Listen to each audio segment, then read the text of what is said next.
여러분, 만약 여러분이 평생을 바쳐 존경받던 자리에서 하루아침에 짐덩어리가 된다면 어떨까요? 그리고 그 말을 한 사람이 바로 여러분의 사위라면요? 저는 박영호입니다. 올해 72세, 40년간 초등학교에서 아이들을 가르치며 교장까지 지낸 사람이죠. 그런 제가 어떻게 한순간에 가족들에게 버림받는 존재가 되었는지, 그리고 어떻게 제 인생의 마지막 반전을 만들어냈는지 들려드리겠습니다. 이 이야기의 끝에서 여러분은 보게 될 것입니다. 한 노인의 조용하지만 강렬한 복수를, 그리고 진정한 존엄이 무엇인지를요. 제가 교장으로 재직했던 시절을 먼저 말씀드려야겠습니다. 여러분, 상상해 보세요. 학교 복도를 걸을 때마다 아이들이 90도로 인사하며 교장 선생님 안녕하세요 라고 외치던 그 시절을요. 저는 단순한 교장이 아니었습니다. 마을 전체에서 존경받는 어른이었죠. 학부모들은 저에게 자녀 교육 상담을 청했고, 동료 교사들은 제 한마디 한마디에 귀 기울였습니다. 퇴임식 날 500명이 넘는 사람들이 운동장을 가득 메웠을 정도였으니까요. 박 교장님이 없으면 이 학교 어떻게 하나요? 그때 한 학부모가 울먹이며 한 말이 지금도 생생합니다. 저는 그때 생각했죠. 내 인생의 황금기가 이제 시작인가 보다. 정년퇴직 후에도 이 존경과 사랑이 계속될 거라고 믿었거든요. 하지만 여러분, 세상은 그렇게 호락호락하지 않더군요. 정년퇴직 후 저는 자연스럽게 딸 지은이 집으로 들어갔습니다. 지은이는 제 외동딸로 어려서부터 아버지를 무척 따랐던 아이였죠. 결혼 후에도 아빠, 저희 집에 와서 살아요. 손자도 돌봐주시고 우리도 효도하고 싶어요라며 간절히 부탁했었거든요. 사위 민수는 겉보기에는 괜찮은 사람이었습니다. 35살의 회사원으로 예의도 바르고 인사도 정중했죠. 첫 만남 때 그가 한 말이 기억납니다. 장인어른, 평생 아이들을 가르치시느라 고생 많으셨습니다. 이제 편히 쉬세요. 제가 모실게요. 그 말을 듣고 저는 얼마나 마음이 따뜻해졌는지 모릅니다. 이 사위 괜찮구나. 우리 지은이가 좋은 사람을 만났네. 초등학교 1학년인 손자 준호도 저를 무척 따랐습니다. 학교에서 돌아오면 제일 먼저 저를 찾아와 안기곤 했죠. 할아버지, 오늘 학교에서 이런 일이 있었어요. 그럴 때마다 저는 40년 교직 경험을 살려 아이의 이야기를 들어주고 때론 인생의 지혜도 전해주곤 했습니다. 정말 행복한 시간들이었죠. 하지만 여러분, 시간이 지나면서 저는 조금씩 이상한 기분을 느끼기 시작했습니다. 뭔가 제가 생각했던 것과는 다른 현실이 펼쳐지고 있더군요. 처음에는 사소한 것들이었습니다. 제가 손자에게 숙제를 가르쳐 주고 있을 때였죠. 수학 문제를 단계별로 설명해 주고 있는데 민수가 불쑥 끼어들더군요. 아, 장인어른. 요즘은 그렇게 안 가르쳐요. 준호야, 이렇게 하는 거야. 그러고는 저를 향해 미소를 지으며 말했습니다. 장인어른은 워낙 옛날 방식에 익숙하시니까요. 요즘 교육 트렌드를 따라가기 힘드실 거예요. 여러분, 그 순간 저는 뭔가 서운했지만 참았습니다. 그래, 젊은 사람 말이 맞을 수도 있지. 하지만 마음 한편으로는 씁쓸했죠. 40년간 수천 명의 아이들을 가르쳐 온 제 경험이 그렇게 쉽게 부정당할 일인가 싶어서요. 또 다른 날에는 이런 일도 있었습니다. 손자가 친구들과 싸웠다고 울면서 집에 왔을 때였죠. 저는 아이를 다독이며 이렇게 말했습니다. 준호야, 친구와 싸우는 것은 자연스러운 일이야. 하지만 먼저 사과하는 사람이 더 큰 사람이 되는 거란다. 그런데 민수가 또 끼어들더군요. 아니에요, 장인어른. 요즘엔 무조건 사과하라고 하면 안 돼요. 아이 자존감이 떨어져요. 준호야, 내가 잘못한 게 아니면 사과할 필요 없어. 그러고는 저를 향해 한숨을 쉬며 말했습니다. 장인어른 세대는 참고 인내하는 게 미덕이라고 생각하시지만 요즘은 달라요. 여러분, 그때부터였던 것 같습니다. 제가 무슨 말을 해도 요즘은 그렇게 안 해요. 옛날 방식이에요라는 말을 들어야 했으니까요. 시간이 지날수록 제 위치는 점점 애매해져 갔습니다. 처음에는 가족회의에도 참여했고 중요한 결정에 제 의견도 물어봤는데 점점 그런 일들에서 배제되기 시작했죠. 어느 날 저녁 가족들이 거실에서 내년 여행 계획에 대해 이야기하고 있더군요. 저도 자연스럽게 합류했습니다. 제주도도 좋지만 경주는 어떨까? 준호가 역사 공부도 되고. 그러자 민수가 웃으며 말했습니다. 아, 장인어른. 저희끼리 계획하는 거니까 걱정 마세요. 아버님은 집에서 쉬시면 돼요. 그 말을 듣는 순간 제 가슴이 철렁 내려앉았습니다. 저희끼리라는 말이 얼마나 차갑게 들렸는지 모르겠어요. 저는 가족이 아니라는 건가요? 딸 지은이도 예전 같지 않았습니다. 결혼 전에는 무슨 일이든 저와 상의했던 아이가 이제는 남편 눈치만 보더군요. 제가 뭔가 말하려고 하면 지은이가 먼저 남편을 쳐다보고 남편이 고개를 저으면 저를 향해 미안한 표정을 지었죠. 그럼에도 저는 계속 참았습니다. 왜냐하면 제가 교장 출신이니까요. 평생 수많은 갈등을 조정하고 화합을 이뤄낸 경험이 있었거든요. 가족은 참고 배려하는 것이 우선이다. 나이든 내가 양보해야 한다. 하지만 여러분, 제 마음 깊은 곳에서는 다른 생각도 피어오르고 있었습니다. 나는 박영호다. 40년간 교육계에 몸담으며 수천 명의 제자를 길러낸 사람이다. 그런 내가 왜 이렇게 무시당해야 하는가? 특히 손자 앞에서 제가 무시당할 때는 정말 견디기 힘들었습니다. 아이가 저를 바라보는 눈에서도 점점 존경심이 사라져가는 것 같았거든요. 예전에는 제 말을 금과 옥조로 여겼던 준호가 이제는 아빠 말만 듣더군요. 어느 날 준호가 저에게 이렇게 말했을 때였습니다. 할아버지, 아빠가 할아버지는 옛날 사람이라고 했어요. 그래서 요즘 일은 잘 모른다고요. 그 순간 제 가슴에 뭔가 뜨거운 것이 치밀어 올랐습니다. 분노였을까요? 서러움이었을까요? 아니면 둘 다였을지도 모르겠네요. 여러분, 무시라는 것은 한 번에 크게 오는 게 아닙니다. 마치 물방울이 바위를 뚫듯이 작고 사소한 것들이 계속 쌓여서 사람의 마음을 무너뜨리는 거죠. 제가 겪은 일상들을 말씀드려 볼까요? 아침 식사 시간이었습니다. 저는 평소처럼 신문을 읽으며 세상 돌아가는 이야기를 하려고 했죠.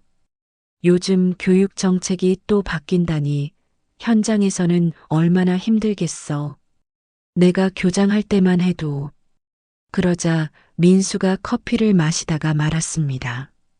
아, 장인어른. 아침부터 그런 무거운 얘기는 좀. 저희는 출근 준비하느라 바쁘거든요. 그러고는 지은이를 향해 말했죠. 여보, 우리 늦겠어. 준호 가방 챙겨줘. 여러분, 저는 그저 대화를 나누고 싶었을 뿐인데 그것마저 무거운 얘기가 되어버렸습니다. 40년간 교육 현장에서 쌓은 제 지식과 경험이 그저 쓸데없는 잔소리로 치부되는 순간이었죠. 또 다른 날에는 이런 일도 있었습니다.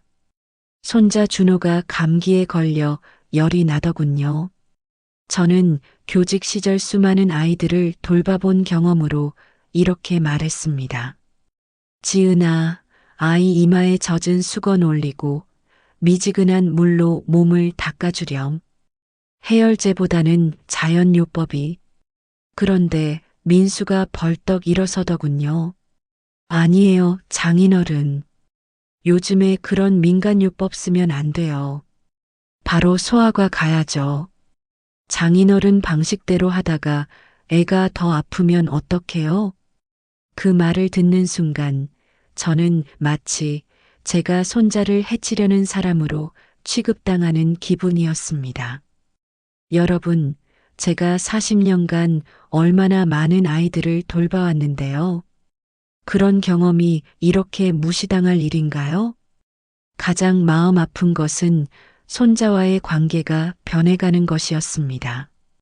처음에는 저를 그렇게 따르던 준호가 점점 저를 피하기 시작하더군요. 어느 날 준호가 학교 숙제로 존경하는 사람에 대한 글을 써오라는 숙제가 있었습니다. 저는 당연히 준호가 저에 대해 쓸 거라고 생각했죠. 은근히 기대하면서 물어봤습니다. 준호야, 누구에 대해 쓸 거야? 그런데 준호의 대답은 제 예상과 달랐습니다. 아빠요. 아빠가 제일 멋있어요. 회사에서 일도 잘하고 컴퓨터도 잘해요. 여러분, 그 순간 제 마음이 어땠을지 상상할 수 있나요?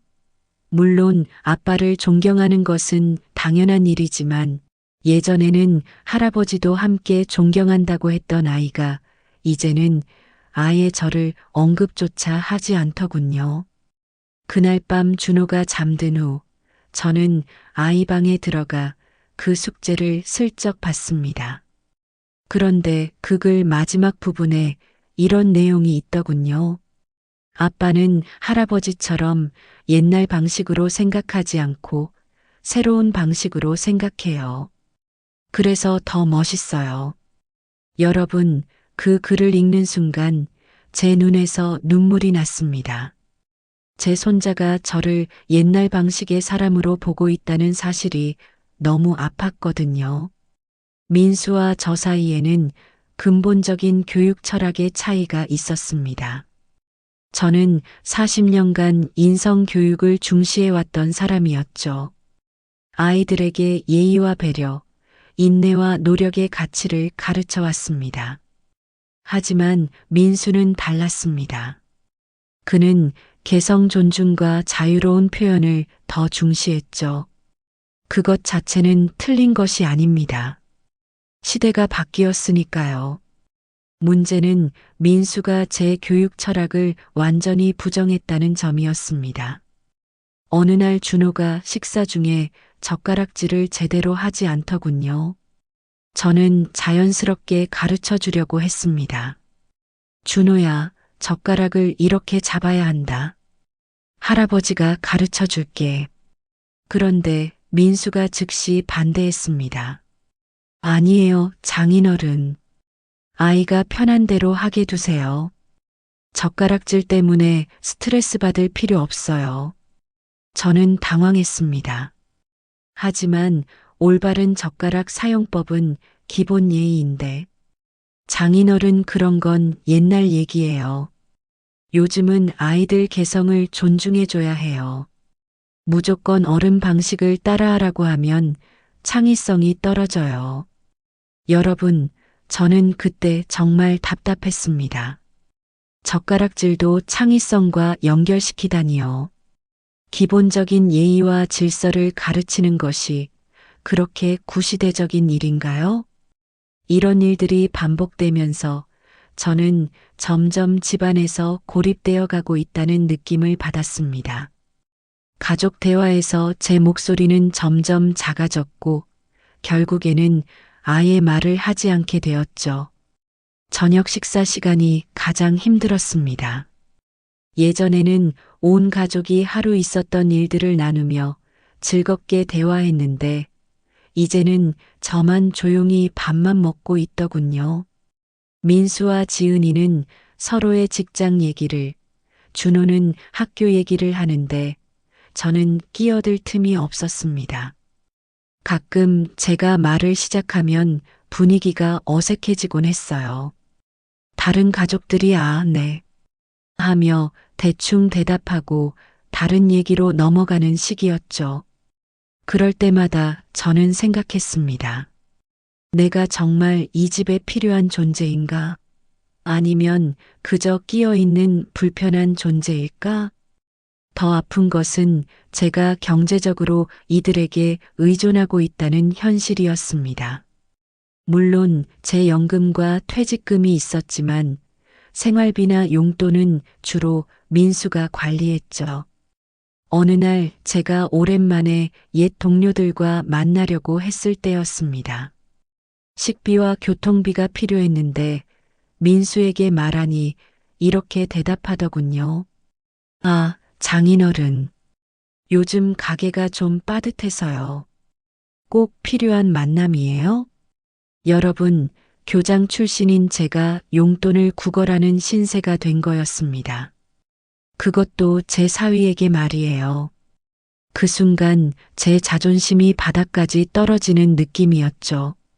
결국 저는 그 모임을 포기할 수밖에 없었습니다. 동료들에게는 몸이 좀 안 좋아서라고 핑계를 댔지만 사실은 경제적 자유가 없어서였죠. 나이가 들면서 자연히 몸 여기저기가 아프기 시작했습니다. 무릎도 아프고 소화도 잘 안 되고 가끔 어지럼증도 있었죠. 하지만 이런 것들을 가족들에게 말하면 늘 이런 반응이었습니다. 장인어른, 나이 드시면 그런 거 당연해요. 너무 신경 쓰지 마세요. 또는, 그냥 스트레스 때문일 거예요. 좀 쉬세요. 여러분, 제 건강에 대한 진정한 관심과 배려가 아니라 그냥 대충 넘어가려는 태도였습니다. 마치 노인의 아픔은 당연한 것이니 굳이 신경 쓸 필요 없다는 식이었죠. 반면 민수나 지은이가 조금만 아파도 집안이 난리가 났습니다. 민수가 감기에 걸리면 지은이가 온갖 정성을 다해 간병했고 지은이가 두통이 있다고 하면 민수가 병원까지 데려가곤 했죠. 그 모습을 보면서 저는 생각했습니다. 나는 정말 이 집의 가족이 맞나? 아니면 그저 얹혀 사는 존재일까? 여러분, 인생에는 정말 운명적인 순간이 있습니다. 모든 것이 바뀌는 되돌릴 수 없는 그 한순간 말이에요. 제게는 그날이 바로 2023년 10월 15일이었습니다. 그날도 평소처럼 평범한 하루였습니다. 민수는 회사에, 지은이는 파트타임 직장에, 준호는 학교에 간 상황이었죠. 저는 혼자 집에서 TV를 보며 시간을 보내고 있었습니다. 오후 2시쯤이었을까요? 갑자기 현관 비밀번호 소리가 들리더군요. 민수가 일찍 들어오나 싶어서 거실에서 인사할 준비를 하고 있었는데 현관에서 전화 통화하는 소리가 들렸습니다.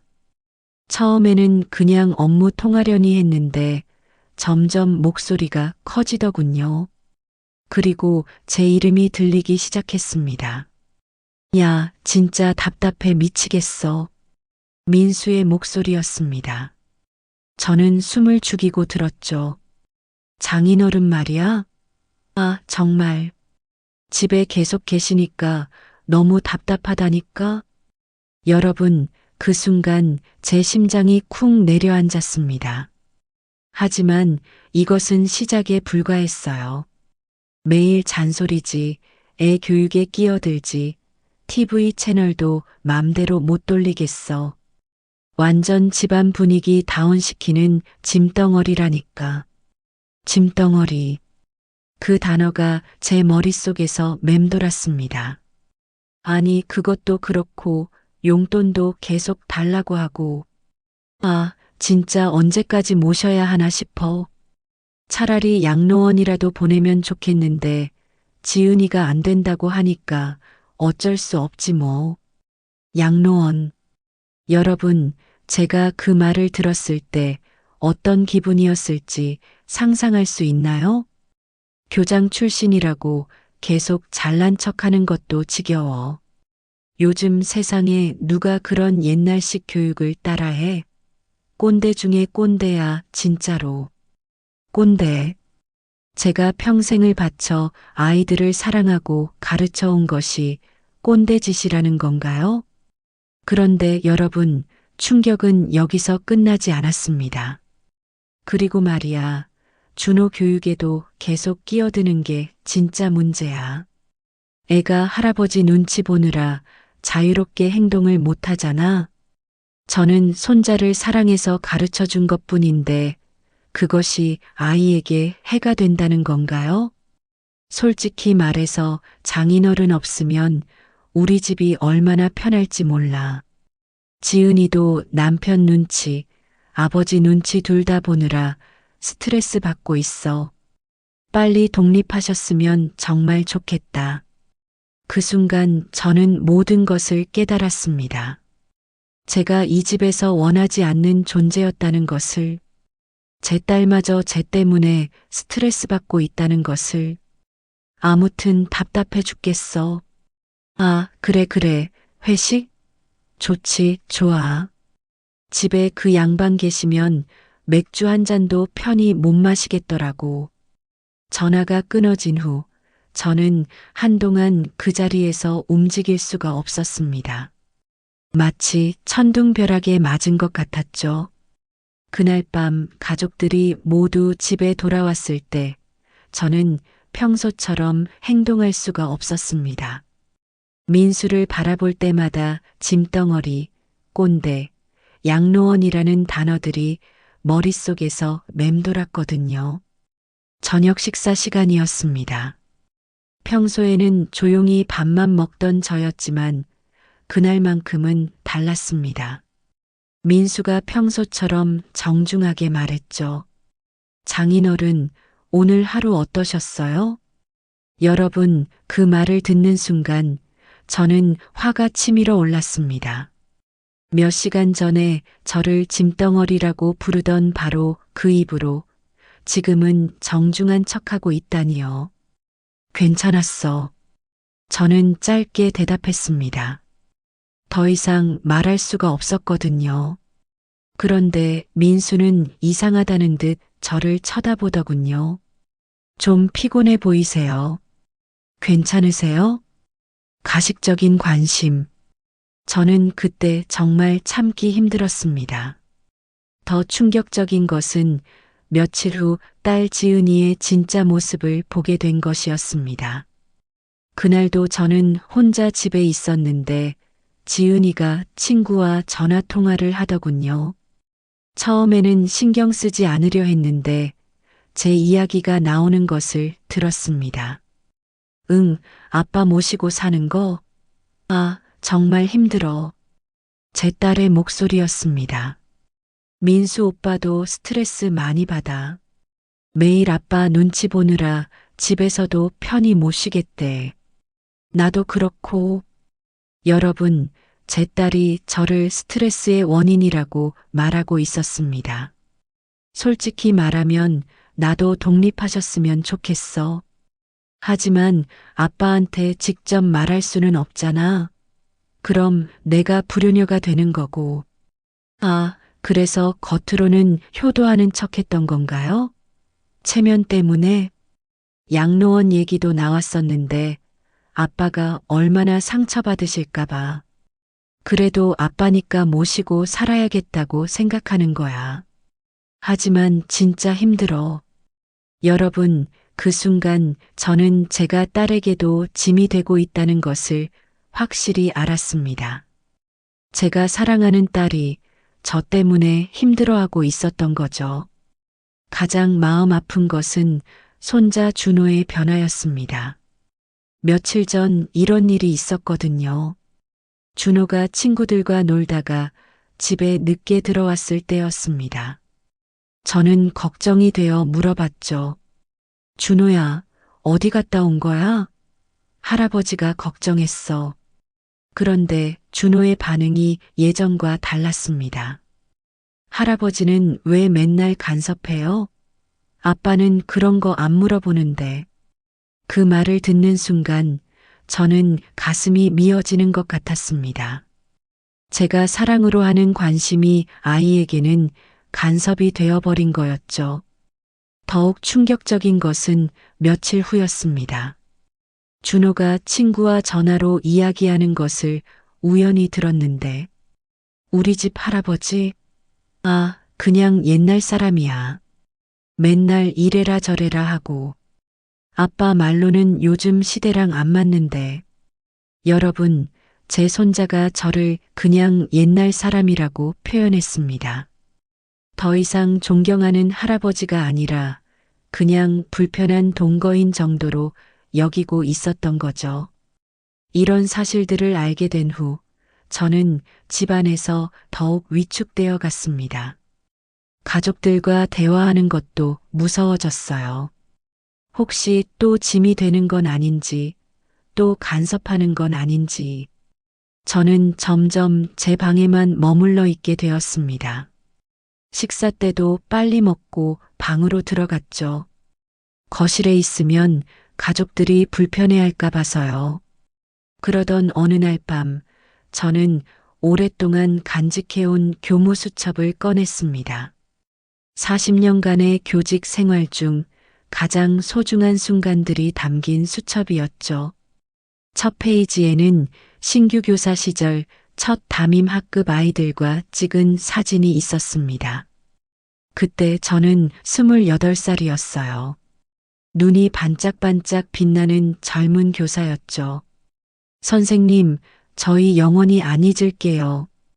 그때 한 아이가 졸업식 날 저에게 한 말이 생생했습니다. 중간 페이지에는 교감 시절 사진들이 있었어요. 학예회에서 아이들과 함께 연극을 준비하며 찍은 사진, 체육대회에서 우승한 학급 아이들과의 사진, 마지막 페이지에는 교장 퇴임식 사진이 있었습니다. 500명이 넘는 사람들이 운동장을 메운 그날. 그때는 정말 자랑스러웠죠.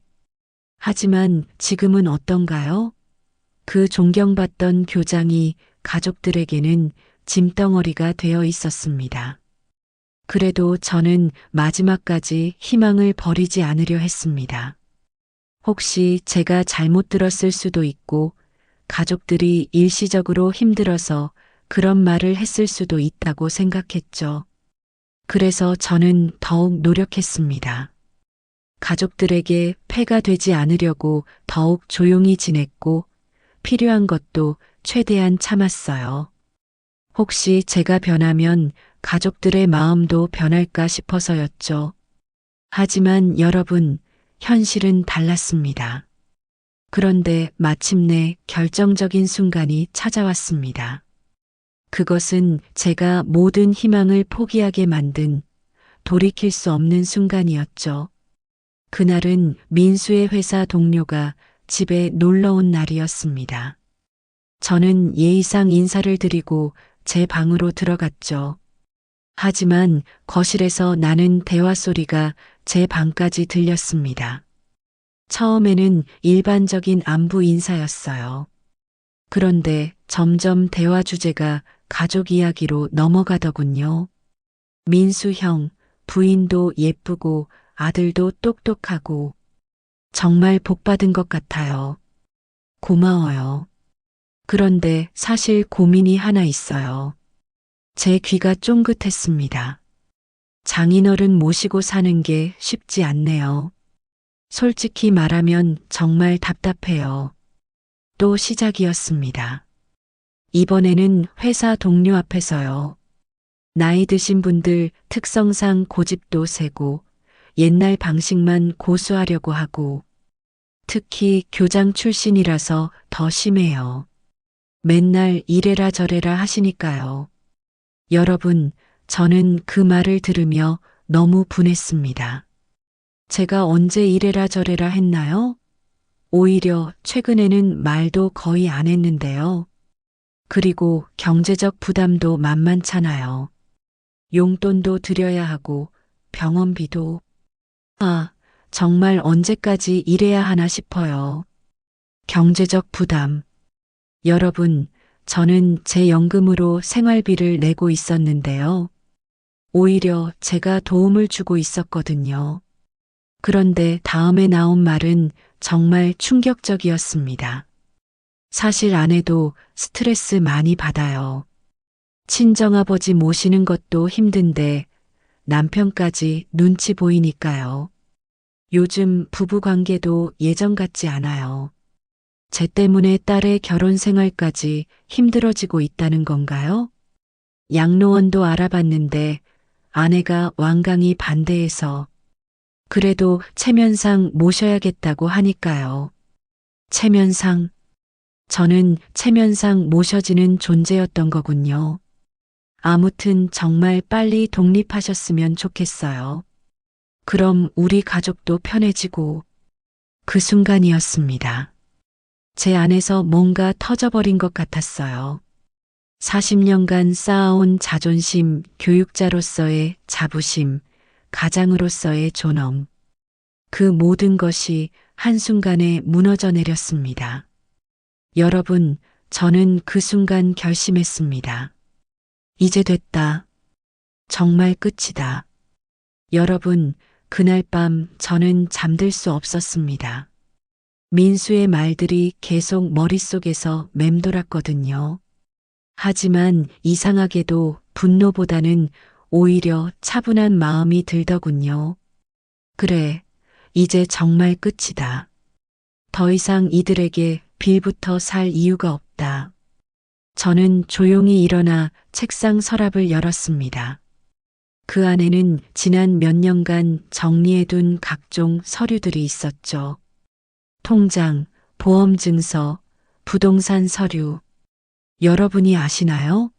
40년간 교직에 몸담으며 차곡차곡 모은 제 자산이 얼마나 되는지, 연금만 해도 월 250만 원, 퇴직금과 적금을 합치면 2억 5천만 원, 그리고 고향에 있는 땅과 건물까지 합치면 거의 5억에 가까운 재산이었습니다.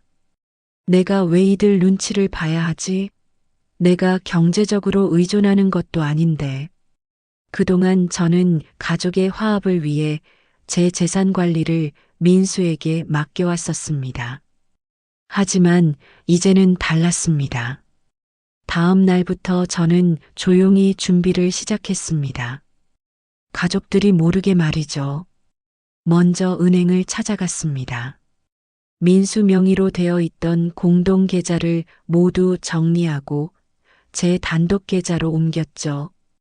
40년간의 적금도 해약했습니다. 은행 직원이 이상하다는 듯 물어보더군요.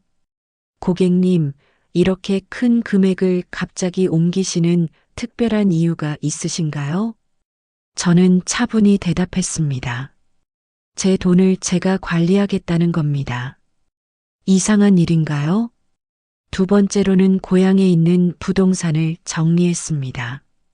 오래전에 사둔 땅과 작은 건물이 있었는데 그것들도 모두 현금화했죠. 세 번째로는 법무사 사무소를 찾아갔습니다.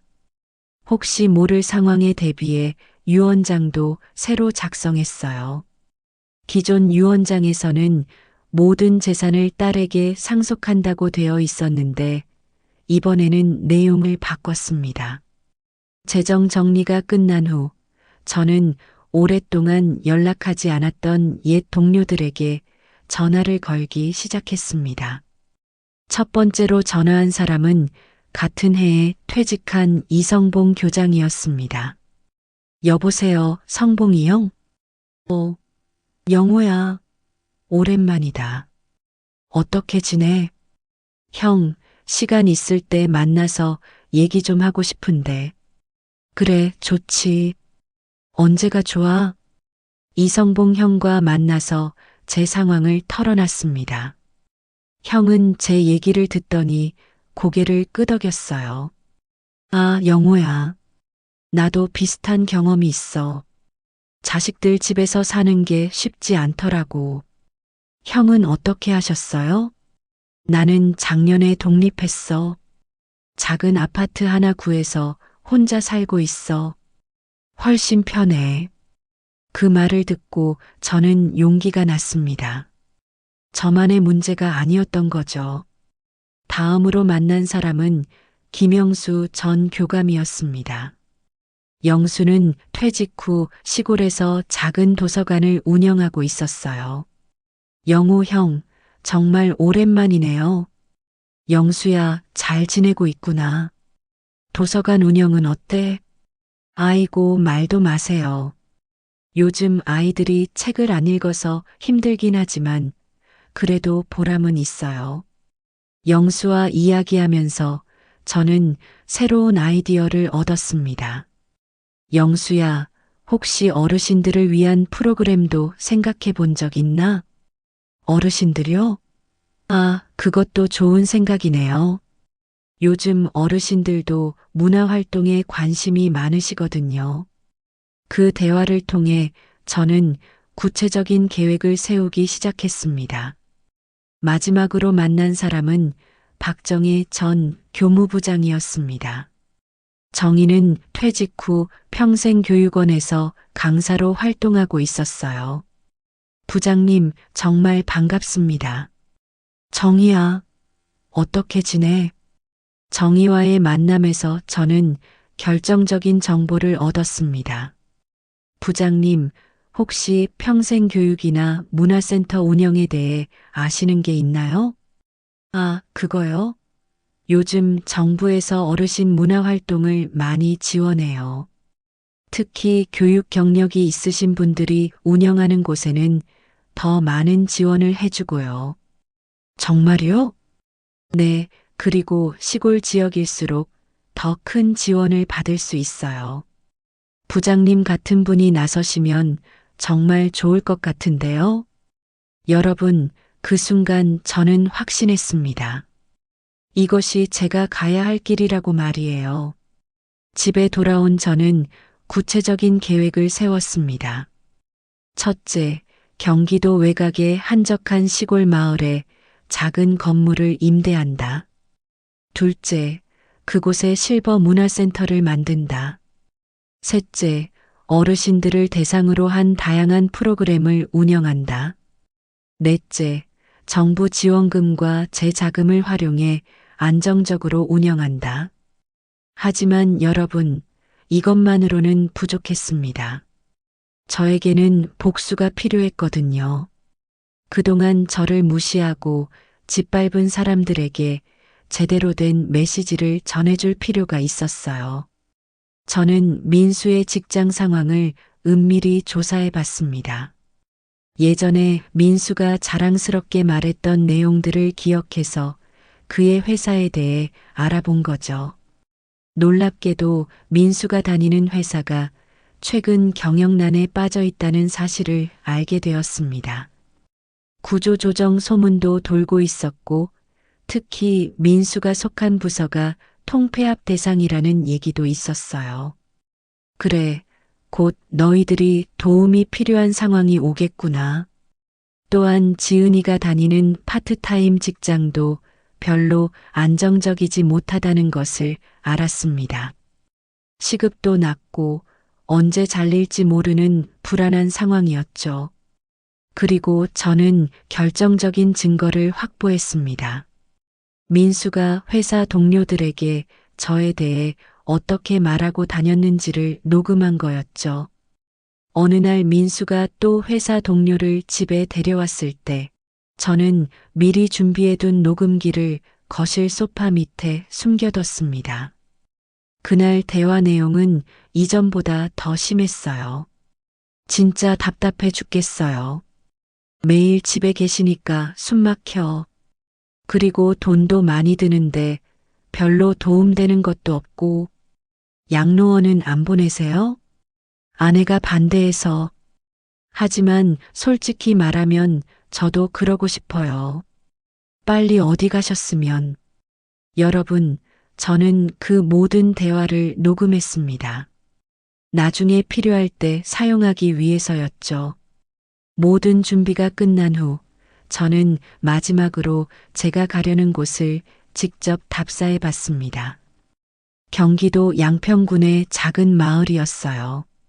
인구 500명 정도의 조용한 시골 마을이었는데 마침 마을 중심가에 있는 작은 건물이 임대로 나와 있더군요. 건물주를 만나서 상담해 보니 조건도 나쁘지 않았습니다. 보증금 3천만 원에 월세 80만 원.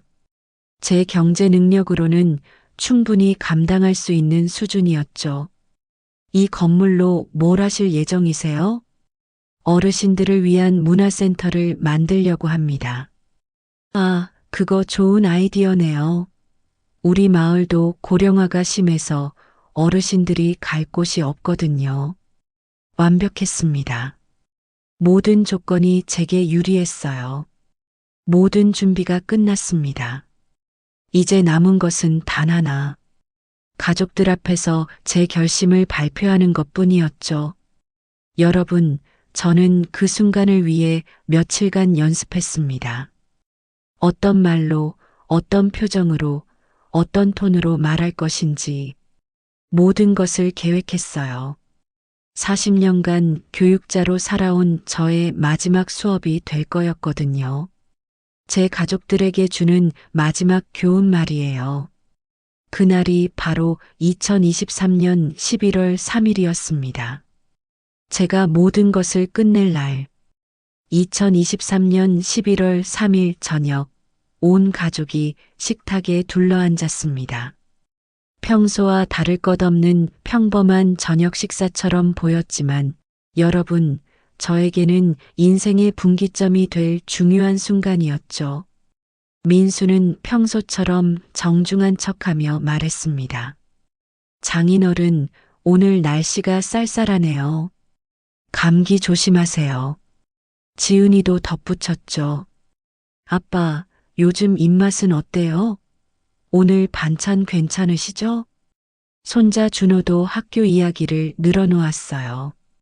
할아버지, 오늘 학교에서 체육대회 연습했어요. 여러분, 겉으로 보기에는 화목한 가정의 모습이었습니다. 하지만 저는 알고 있었죠. 이 모든 것이 가면이라는 것을. 저는 조용히 숟가락을 내려놓았습니다. 얘들아, 오늘 중요한 얘기가 있다. 제 목소리는 평소보다 낮고 무거웠습니다. 가족들이 모두 저를 쳐다봤어요. 민수야. 민수가 깜짝 놀란 표정으로 저를 봤습니다. 평소에 민수 씨라고 부르던 제가 갑자기 반말을 했거든요. 네, 장인어른. 나를 짐덩어리라고 했지? 그 순간 식탁 위에는 정적이 흘렀습니다. 민수의 얼굴이 하얗게 변했어요. 장인어른. 그게 무슨... 회사 동료들한테 나를 꼰대라고 했고 양로원 보내고 싶다고 했지? 여러분, 민수는 완전히 당황했습니다. 입을 벙긋거리며 변명을 찾고 있더군요. 아, 아니에요. 그런 적 없는데. 저는 주머니에서 녹음기를 꺼냈습니다. 이걸 들어보자. 그리고 재생 버튼을 눌렀죠. 장인어른요? 그냥 집에 얹혀 사는 짐 덩어리예요. 빨리 따로 사셨으면 좋겠는데. 민수 자신의 목소리가 식탁 위에 울려 퍼졌습니다. 솔직히 말해서 장인어른 없으면 우리 집이 얼마나 편할지 몰라. 지은이가 충격받은 표정으로 남편을 쳐다봤어요. 준호는 무슨 일인지 몰라서 두리번거리고 있었고요. 지은아, 너도 마찬가지다. 이번에는 딸을 향했습니다. 네. 친구한테 전화해서 나 때문에 스트레스 받는다고 했지? 독립했으면 좋겠지만 체면상 모셔야 한다고?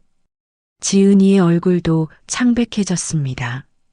아빠, 그게, 그래, 체면상 모신 거구나. 효도가 아니라 체면 때문에. 저는 천천히 일어났습니다. 그리고 미리 준비해둔 서류 봉투를 식탁 위에 올려놨어요. 이 안에 뭐가 들어있는지 아나? 가족들은 아무도 대답하지 못했습니다. 내 모든 재산 정리 서류다. 통장 해지 확인서, 부동산 매각 계약서, 새로운 유언장. 민수가 벌떡 일어났습니다. 장인어른, 그게 무슨 말씀이세요? 5억. 내 전 재산이 5억이야. 그동안 너희들 눈치 보며 숨겨왔지만 사실 난 경제적으로 너희에게 의존한 적이 없어. 여러분, 그 순간 민수의 표정을 보셨어야 했습니다. 완전히 경악한 얼굴이었어요. 5억이라니. 그럼 그동안 왜 말 안 했냐고? 가족이니까 함께 나누려고 했지. 하지만 이제 알겠어. 너희에게 난 가족이 아니야. 저는 차분히 말을 계속했습니다. 민수야, 내 회사 구조조정 소식 알고 있다. 내가 속한 부서가 통폐합된다는 것도. 민수가 깜짝 놀랐어요. 어떻게 그걸? 40년 교육자가 정보력이 없을 거라고 생각했나? 그리고 지은아, 너도 파트타임 일자리 불안하다는 거 다 안다. 지은이도 당황한 기색이 역력했습니다. 아빠, 그런 건 어떻게 해? 앞으로 3개월 안에 너희는 내 도움이 필요할 거야. 하지만 그때는 이미 늦었을 거다. 저는 손자 준호를 바라봤습니다. 아이는 무서운 듯 저를 쳐다보고 있더군요. 준호야, 할아버지가 마지막으로 가르쳐 주는 거다. 사람을 함부로 무시하면 안 돼. 특히 가족을. 그리고 다시 민수와 지은이를 향했습니다. 나는 오늘 이 집을 떠난다. 그리고 다시는 돌아오지 않을 거야. 아빠, 지은이가 울먹이며 말했습니다. 갑자기 왜 이러세요? 우리가 뭘 잘못했다고. 뭘 잘못했냐고? 저는 차갑게 웃었습니다. 끝까지 모르는구나. 40년간 교사로 살면서 내가 가장 중요하게 생각한 것이 뭔지 아나? 존중이야. 서로를 존중하는 것. 저는 천천히 말했습니다. 하지만 이 집에서 나는 한 번도 존중받은 적이 없어. 내 경험은 옛날 방식으로 무시당하고, 내 관심은 간섭으로 여겨지고, 내 존재는 짐덩어리가 되었지. 민수가 무릎을 꿇었습니다. 장인어른, 죄송합니다. 제가 잘못했어요. 다시 기회를. 기회? 저는 고개를 저었습니다. 늦었어. 이미 끝났다. 내일부터 나는 양평에서 새로운 삶을 시작한다. 어르신들을 위한 문화센터를 만들 거야. 문화센터요? 그래. 나 같은 어르신들이 존중받고 사랑받는 곳을, 내가 가진 모든 지식과 경험을 나누는 곳을 만들 거야. 저는 가방을 들었습니다. 이미 필요한 것들은 모두 챙겨뒀거든요. 그리고 기억해라. 박영호는 죽지 않았다. 나는 여전히 살아있고 여전히 가치 있는 사람이다. 현관문을 나서기 전 저는 마지막으로 말했습니다. 앞으로 너희가 도움이 필요할 때가 올 거다.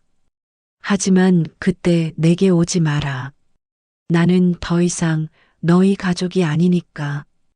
그리고 문을 닫았습니다. 40년간 쌓인 모든 상처와 분노를 뒤로하고, 여러분, 그 순간 저는 정말 후련했습니다. 마치 무거운 짐을 내려놓은 것 같았어요. 다음 날 아침, 저는 양평의 작은 마을에 도착했습니다. 11월의 시골 아침 공기는 차갑지만 상쾌했어요. 서울의 답답함과는 완전히 다른 느낌이었죠. 임대한 건물은 생각보다 괜찮았습니다. 1층은 넓은 홀과 작은 사무실, 2층은 여러 개의 작은 방들로 되어 있었어요. 문화센터로 쓰기에는 딱 좋은 구조였죠. 어르신, 진짜 여기서 문화센터 하실 거예요? 건물주 아저씨가 신기하다는 듯 물어봤습니다. 네, 곧 시작할 겁니다. 우와, 우리 마을에도 드디어 문화센터가 생기네요. 우리 어머니께서 얼마나 좋아하실지. 여러분, 그 말을 들으니 벌써 마음이 뿌듯했습니다. 이곳에서는 제가 환영받는 존재구나 싶었거든요. 첫 주는 문화센터 준비로 바빴습니다. 필요한 물건들을 사고, 프로그램을 계획하고, 마을 분들께 알리는 일까지. 마을 이장님을 만나 뵈었을 때 정말 놀랐어요. 박 선생님, 정말 반갑습니다. 교장 출신이시라고 들었는데 우리 마을에 이런 분이 오시다니. 아, 네. 미천한 시골 교장이었습니다. 무슨 말씀을, 40년 교육자시잖아요. 우리 마을 어르신들이 얼마나 좋아하실지 몰라요. 여러분, 여기서는 제 경력이 옛날 방식이 아니라 소중한 자산으로 여겨졌습니다. 문화센터 개관 첫 주에는 인생 이야기 나누기 프로그램을 시작했습니다. 마을 어르신들이 모여서 각자의 살아온 이야기를 나누는 시간이었죠. 첫날에는 7분이 오셨어요. 모두 70대 이상의 어르신들이었습니다. 박 선생님, 정말 고맙습니다. 요즘 젊은 사람들은 우리 얘기 들어주는 사람이 없거든요. 한 할머니가 눈물을 글썽이며 말씀하셨어요. 우리 얘기도 소중한 역사인데 다들 귀찮아해요. 하지만 선생님은 정말 진지하게 들어주시네요. 여러분, 그 순간 저는 깨달았습니다. 여기에 있는 어르신들도 저와 같은 마음이었구나. 존중받고 싶고 인정받고 싶어 하는 마음 말이에요. 한 달이 지나자 문화센터에 오시는 분들이 점점 많아졌습니다. 인근 마을에서까지 오시는 분들이 있었어요. 박 선생님 문화센터 정말 좋다더라. 거기 가면 우리를 정말 어른으로 대해준다더라. 프로그램도 다양해졌습니다. 오전에는 인생 이야기 나누기, 오후에는 옛 가요 부르기, 저녁에는 시 낭송회. 특히 시 낭송회는 큰 인기였어요. 어르신들이 좋아하시는 시를 함께 읽고 각자의 해석을 나누는 시간이었거든요. 선생님, 저 어려서부터 시 읽는 걸 좋아했는데 그런 얘기할 사람이 없어서 속상했거든요. 이제는 마음껏 얘기할 수 있어서 너무 좋아요.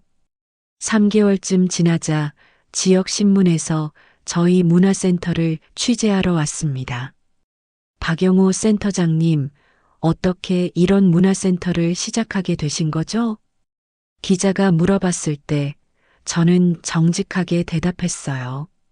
어르신들도 존중받을 권리가 있다고 생각해서입니다. 나이가 들었다고 해서 무시당해야 할 이유는 없잖아요. 정말 좋은 말씀이네요. 참가하시는 어르신들 반응은 어떠세요? 모두 너무 기뻐하세요. 자신들의 이야기를 진지하게 들어주고 존중해 주니까요. 그 기사가 나간 후 더 많은 분들이 찾아오셨습니다. 심지어 다른 지역에서도 벤치마킹하러 오는 분들이 있었어요. 가장 기뻤던 것은 정부 지원금이 승인된 것이었습니다. 제 교육 경력과 문화센터 운영 실적을 인정받아서 연간 3천만 원의 지원금을 받게 된 거죠. 박 센터장님 축하드립니다. 심사위원들이 센터장님의 프로그램을 정말 높이 평가했어요. 담당 공무원이 기뻐하며 말했어요. 특히 어르신들의 자존감 회복에 중점을 둔 프로그램이 인상적이었다고 하시더라고요. 여러분, 40년 교육자로서의 경험이 드디어 제대로 인정받는 순간이었습니다. 그런데 바로 그 시기에 서울에 있는 가족들에게 일이 터지기 시작했습니다. 먼저 민수가 회사에서 해고당했어요. 예상했던 구조조정이 현실이 된 거죠. 그 다음에는 지은이의 파트타임 일자리도 없어졌습니다. 경기가 어려워지면서 회사에서 비정규직부터 정리하기 시작한 거였어요. 어떻게 알았냐고요? 마을 이장님의 형님이 서울에 살고 계시는데 우연히 그 동네 사정을 들어서 알게 된 거였어요. 박 선생님, 선생님 사위분이 요즘 일자리 때문에 고생한다더라고요. 아, 그래요? 저는 담담하게 대답했습니다. 이미 상관없는 일이 되어버렸거든요. 그리고 마침내 그날이 왔습니다. 2024년 2월 14일 지은이에게서 전화가 온 거였어요. 여보세요? 아빠? 목소리가 많이 위축되어 있었습니다. 지은아. 잘 지내니? 아빠, 죄송해요. 그동안 아빠한테 너무 못했어요. 그래, 이제 와서 뭔 소용이니? 아빠, 우리 정말 어려워졌어요. 민수 오빠는 해고되고 저도 일자리를 잃었어요. 준호 학원비도 못 내고 여러분 예상했던 일이었지만 실제로 들으니 감회가 남달랐습니다. 그래서 나한테 전화한 거야? 아빠, 죄송하지만 잠시만 도와주실 수 있을까요? 도움? 저는 차갑게 웃었습니다. 내가 짐덩어리라고 했잖니? 짐덩어리가 무슨 도움을 줘? 아빠, 정말 죄송해요. 제발, 지은아, 내가 이 집 떠날 때 뭐라고 했지? 다시는 오지 말라고 했잖니. 전화 너머로 지은이의 흐느끼는 소리가 들렸어요. 하지만 그래도 아빠잖아요. 아빠, 저는 단호하게 말했습니다. 체면상 모신 아빠 말이니? 지은아, 잘 들어라. 나는 이제 다른 사람이야. 이곳에서 나를 필요로 하는 사람들과 함께 살고 있어. 아빠, 너희가 나를 짐덩어리라고 할 때 나는 이미 죽었어. 지금의 나는 다른 사람이야. 그리고 전화를 끊었습니다. 여러분, 그 순간 저는 정말 속 시원했습니다. 드디어 제대로 된 복수를 한 기분이었거든요. 문화센터에서 만난 어르신들은 제게 진정한 가족이 되어 주셨습니다. 박 선생님, 오늘 제사 음식 만들었는데 좀 드셔보세요. 선생님, 우리 아들이 사과 한 박스 보내줬는데 같이 드시죠. 매일매일이 따뜻했습니다. 서로를 존중하고 배려하는 진정한 공동체였어요. 특히 김순옥 할머니는 저에게 어머니 같은 존재가 되어주셨어요. 85세의 할머니인데 항상 저를 챙겨주셨거든요. 선생님, 혼자 사시니까 제대로 못 드시는 것 같아서. 할머니, 괜찮습니다. 무슨 괜찮아. 나이 들면 더 잘 먹어야 해. 이런 진짜 가족애를 서울 집에서는 느껴본 적이 없었어요. 1년이 지나자 문화센터는 지역의 명물이 되었습니다. 매일 10명 이상의 어르신들이 찾아오셨고 프로그램도 20개 이상으로 늘어났어요. 어르신 요리교실, 전통놀이 배우기, 손자에게 편지 쓰기, 인생 사진전. 특히 인생 사진전은 큰 화제가 되었어요. 어르신들의 젊은 시절 사진과 현재 모습을 함께 전시하고 각자의 인생 이야기를 소개하는 전시회였거든요. 우와, 할머니 젊으실 때 정말 예쁘셨네요. 할아버지는 군인이셨구나. 젊은 사람들도 많이 찾아와서 어르신들의 이야기를 들어주었어요. KBS에서 다큐멘터리 촬영을 하러 왔습니다. 박영호 센터장님의 문화센터가 전국적으로 화제가 되고 있습니다. 어르신들의 자존감 회복과 사회 참여에 큰 기여를 하고 있다는 평가인데요. PD가 설명하더군요. 이런 모델이 전국으로 확산되면 좋을 것 같아서 다큐멘터리를 기획했습니다. 여러분, 제가 평생 꿈꿔왔던 순간이었습니다. 제 교육 철학과 경험이 진짜로 사회에 도움이 되는 순간 말이에요. 2024년 11월, 제가 집을 나온 지 정확히 3년이 되었습니다. 그날 저는 서울로 볼 일이 있어서 나갔다가 우연히 옛날 집 근처를 지나게 되었어요. 그런데 놀랍게도 그 집이 전세로 나와 있더군요. 현관에 전세 딱지가 붙어 있었어요.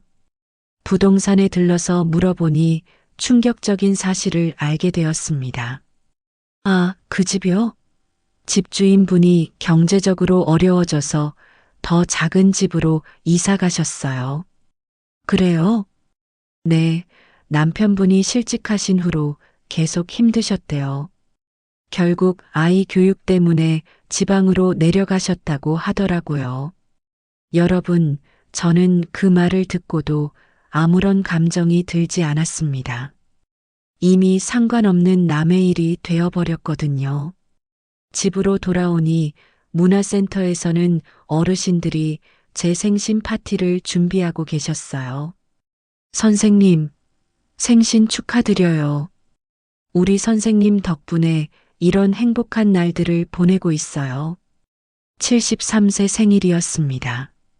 그런데 제 인생에서 가장 행복한 생일이었어요. 선생님 건강하게 오래오래 우리와 함께 해주세요. 김순옥 할머니가 눈물을 흘리며 말씀하셨어요. 여러분, 그 순간 저는 깨달았습니다. 진정한 복수는 상대를 망하게 하는 것이 아니라 자신이 더 행복해지는 것이라는 걸 말이에요. 그날 밤 늦게 지은이에게서 또 전화가 왔습니다. 아빠, 저희 지방으로 내려가게 되었어요. 그래, 잘 됐네. 아빠, 정말 마지막으로 한 번만 봬요. 준호도 할아버지 보고 싶어 해요. 준호? 잠시 마음이 흔들렸지만 저는 단호했습니다. 지은아, 나는 이미 죽은 사람이야. 너희가 죽인 거지. 아빠, 대신 이 말은 해주고 싶네. 사람을 함부로 대하면 안 된다는 걸 이제라도 배웠기를 바란다. 그리고 전화를 끊었습니다. 여러분, 지금 저는 정말 행복합니다. 매일 저를 필요로 하는 사람들과 함께 있고 제 경험과 지식이 인정받고 있어요. 어제는 정부에서 자원봉사 대상을 주었습니다. 지역사회 발전에 기여했다는 이유로요. 시상식에서 제가 한 말을 기억해 주세요. 나이가 들었다고 해서 짐이 되는 것은 아닙니다.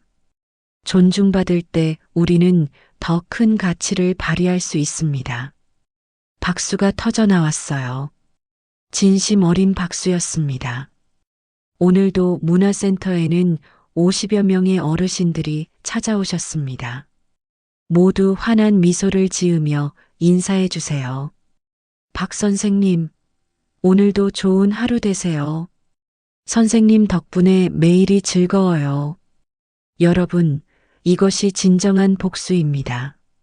나를 무시한 사람들을 망하게 하는 것이 아니라 나를 진정으로 사랑하고 존중해 주는 사람들과 함께 더 행복하게 사는 것. 그리고 무엇보다 제 자신이 다시 살아났다는 것입니다. 나는 박영호입니다. 73세의 당당한 교육자이고 이 지역 어르신들의 든든한 버팀목입니다. 더 이상 누구의 짐이 아닙니다. 나는 나의 주인입니다. 5년이 흘렀습니다. 2029년 현재 저는 77세가 되었어요. 문화센터는 이제 박영호 실버 문화센터라는 이름으로 전국에 알려진 모델 케이스가 되었습니다. 전국에서 벤치마킹을 위해 찾아오고 저는 다른 지역에 강의를 하러 다니기도 해요. 작년에는 책도 출간했습니다. 짐덩어리라 불린 교장의 당당한 복수라는 제목으로요. 베스트셀러가 되어서 지금도 많은 분들이 읽고 계세요. 그리고 무엇보다 저는 건강합니다. 몸도 마음도 건강해요. 매일 아침 6시에 일어나서 운동하고 어르신들과 함께 하루를 보내죠. 가끔 서울에 있는 가족들 소식을 들어요. 지방에서 어렵게 살고 있다고 하더군요. 하지만 더 이상 제 관심사가 아닙니다. 저에게는 지금 이곳의 어르신들이 진정한 가족이거든요. 여러분, 기억해 주세요. 나이가 들었다고 해서 무시당할 이유는 없습니다. 존중받지 못하는 곳에서는 떠나는 것도 용기입니다. 그리고 진정한 복수는 더 행복해지는 것입니다. 감사합니다. 긴 이야기 들어주셔서. 저는 박영호입니다. 당당하게 살아가는 77세 교육자입니다.